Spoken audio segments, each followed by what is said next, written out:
त्या पितृत्व स्वीकारण्याच्या वेळच्या प्रसूती काळात तुझ्या काय होत्या? तसा खूपच अवघड प्रश्न आहे, कारण ते वयही तसं नव्हतं प्रसूती कळण्याचं वगैरे. कारण आई काय असते किंवा वडील काय असते बऱ्याचदा सगळं आयुष्य संपल्यानंतरही कळत नाही आहे की मी बाप होतो तर माझी भूमिका काय होते किंवा आई होते तर माझी भूमिका काय होते हे कळत नाही आहे. तसंच एक अज्ञानाचा प्रवास चालू होता.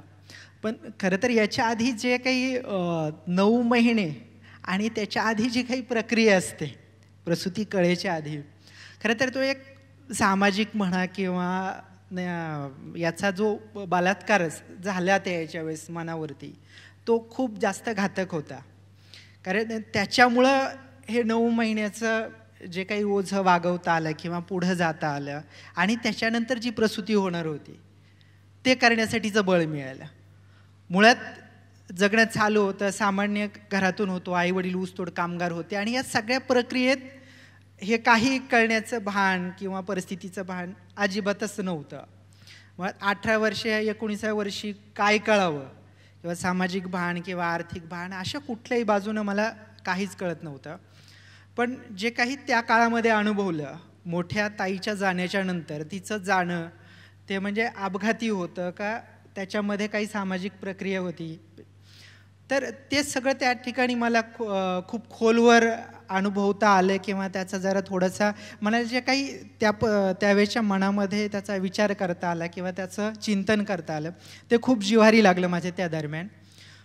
ताईचं जाणं जे झालं होतं ते कळालं की नवरा बायकोचा थोडासा वाद झाला आणि त्याच्यामध्ये पोटावरती 7 महिन्याची गर्भार असताना लाथ मारली आणि ती त्याच्यातच गेली होती. वडिलांना हे दुःख सहन झालं नाही, कारण मी मुलीला जर घेऊन आलो असतो तर असं काही घडलंच नसतं. त्यांच्या हे आतमध्ये एवढं जिव्हारी लागत गेलं एवढं लागत गेलं की ते त्याच्यामध्ये स्वतःलाच अपराधी मानायला लागले. मी गेलो असतो पुरीला घेऊन आलो असतो ती अशी गेली नसती, वायाला गेली नसती आणि याला पूर्णपणे मी कारणीभूत आहे. त्याच्यामुळं ते हाय खाल्ली त्यांनी त्याच्यामध्ये जास्त. आणि मग एकदा असंच घरातून न सांगता प्रपंचाला कंटाळलेच होते, कारण वडिलांच्या आजोबाची जवळपास 300-350 एकर जमीन होती.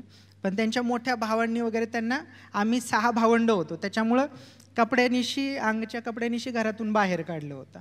आणि त्या सगळ्या परिस्थितीचा सामना करत करत वडिलांनी 3 मुलीची लग्न केली होती. जेमतेम कुठंतरी गाडी मार्गाला लागली होती, पण त्याच्यात असं घडलं त्याच्यामुळं त्यांना प्रपंचात अर्थ राहिलं नाही असं वाटलं. आणि एके दिवशी घरातून देवासाठी जातोय, दर्शनासाठी जातोय असं सांगितलं. त्या दरम्यान याचाही मास चालू होता, आपला अधिक मास तोही चालू होता. आणि गेले 4-5 दिवस झाले, त्यावेळेस पाहुण्यांची ये जा सगळीकडे चालू होती.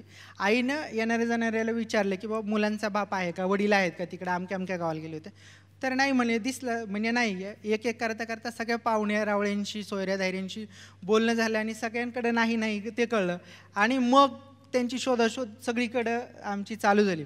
बरं त्या दरम्यान पैसेही नव्हते, काहीच नव्हते. घरातला करता माणूस गेला होता. कुणी म्हणजे त्या मुकादम जे ऊस तोडणीसाठी उचल देत होते तेही कुणी दारात उभं करत नव्हते. किराणा सामान आणायला गेलं तर तेही दारात थांबू देत नव्हते.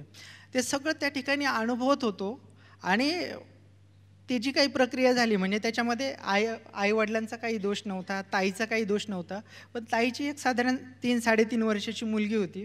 तिला आपल्याकडे घेऊन आलो, कारण त्या मेहुणा म्हणणारा प्राणी जो आहे त्याने लगेच महिन्यामध्ये दुसरं लग्न केलं. तिथं तिला ठेवणं सुरक्षित वाटत नव्हतं. 3.5 वर्षाच्या त्या मुलीला तू बरोबर घेऊन आलास, तू फक्त तिचंच का नाही बघत राहिलास? कारण त्या ठिकाणी जे तिचा अनुभवत होतो मी, तिला जी प्रेमाची गरज होती किंवा आपलेपणाची गरज होती. समाजात भरपूर अशी लेकरं असतात की त्याच्यानंतर म्हणजे जवळचं कुणी भेटत नाही. आईवडिलांच्या नंतरची जी भूमिका असते ना, आपण म्हणतो ना मित्राचं नातं असावं लागतं किंवा आपलं कुणीतरी असावं वाटतं. ती जी माया होती ती माया घेऊन तू इतर लेकरांच्याकडे गेला. इतर लेकरांसाठी मग अशी भरपूर सगळे लेकरं असतील. आईवडिलांच्या भूमिकेनंतरची ज्यांची भूमिका असते त्या पद्धतीने आपल्याला एक सोबत देऊन यांचं काम करता येईल किंवा अशा लेकरांसाठी. किती वर्ष झाली रे आता? आता हे 14वं वर्ष चालू आहे. 14वं वर्ष चालू आहे. 14 वर्ष. आणि आता तुझ्याकडे एकूण मुलं किती? आत्ता 85 मुलं आहेत. मला सांगायला खूप आनंद वाटतो की मी जवळपास आता आजोबा आहे. 1.25 वर्षाचा नातू आहे मला. 2 मुलांची लग्न केली आहेत.